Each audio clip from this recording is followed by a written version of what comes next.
Mula Enero hanggang Agosto ngayong taon, nakapagtala ng mahigit 2,000 motorcycle crash ang PNP Highway Patrol Group sa bansa. Ilan sa mga ito nangyari sa mga kurbadang kalsada. Paano nga ba magiging ligtas habang binabagtas ang mga palikong daan?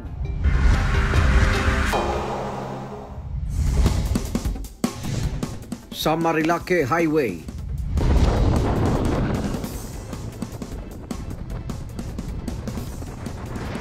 pinabagtas ng isang grupo ng mga motorcycle rider ang paakyat at kurbadang daan ang biglang sumemplang ang isa sa kanila.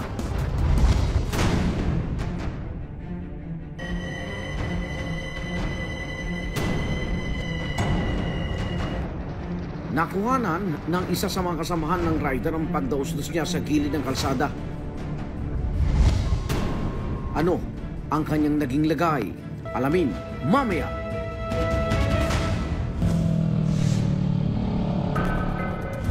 Samantala sa parehong highway,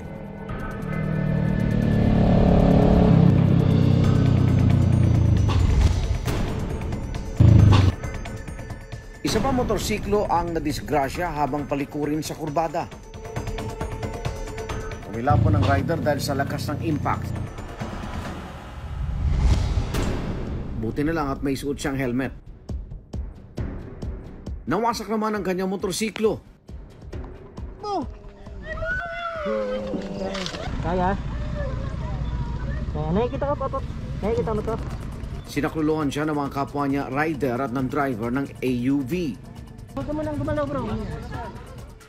Ayon sa rider, nagkaroon siya ng sugat sa kaliwang kilay at nakaranas ng pananakit ng mga kamay at tuhod at short-term memory loss.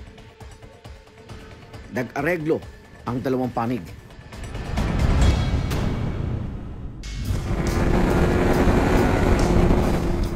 Bakit dinarayo ng mga rider ang highway na ito?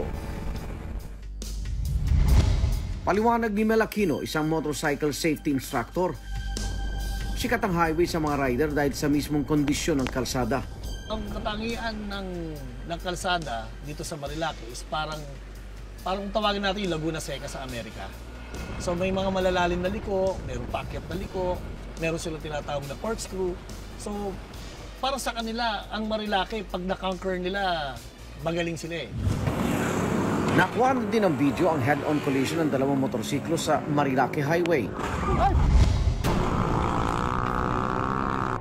Nagkasalubong ang dalawa sa isang kurbada na tinatawag ng mga rider na Devil's Corner dahil sa malalim at delikadong kurbada nito.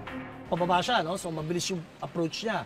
Pagdating niya rin sa corner, hindi niya natansya yung liko niya ngayon, kaya umovershoot siya. Kaya tinamaan siya nung parating na rider. Nadamay rin sa pangganang kasunod na motorsiklo ng paakyat na rider. Buti na lang at may suot silang helmet. Dagtamo ng minor injuries ang rider na paakyat at ang kasunod niyang rider.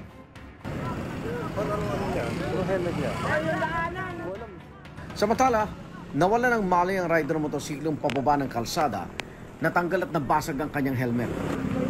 Dumating ang ambulansya at dinala ang mga biktima sa ospital.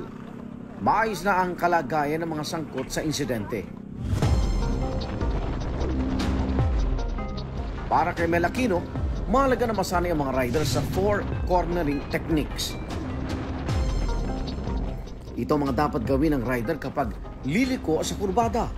Una, mag-slow down o magpatakbo ng marahan. Pangalawa, scan the corner o tignan ang kondisyon ng kurbada.